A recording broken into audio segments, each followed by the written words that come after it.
I'll give you a day in the life of 5 years ago and a day in the life of now. How's that? So 5 years ago, I would wake up, go to Starbucks, which was in my building, get in my car, drive for 40 minutes, drive all day, meet with people all day, stop at a coffee shop 10 more times. My coffee budget was ridiculous. I'd, get home at 7, argue with my husband about who's going to walk the dogs and make dinner, and then do it all over the next day. So while it was exciting and fast-paced in the beginning, I found it exhausting, and I didn't feel like it really fed anything passionate inside of me. Now it's very different in that I am working from home, so there's no commute, which is lovely.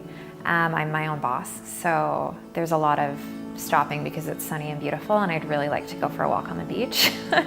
When we first got into Marydale, my mom was a real estate agent, my stepdad was a lawyer, so they just started taking courses and learning, and so driving a tractor instead of going to work in a suit, and it's kind of based from there. And because of being family, I got to learn all the way along there. There's a lot of nights where I'm in my manufacturing facility until 3 a.m. There's a lot of mornings where I'm up at 7 and at it right away.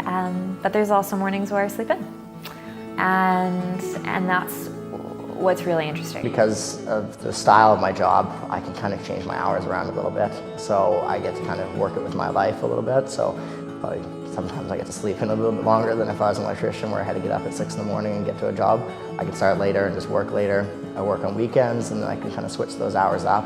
So it's really flexible around my lifestyle. So I certainly am working harder than I've ever worked in my life. But the motivation is never a challenge.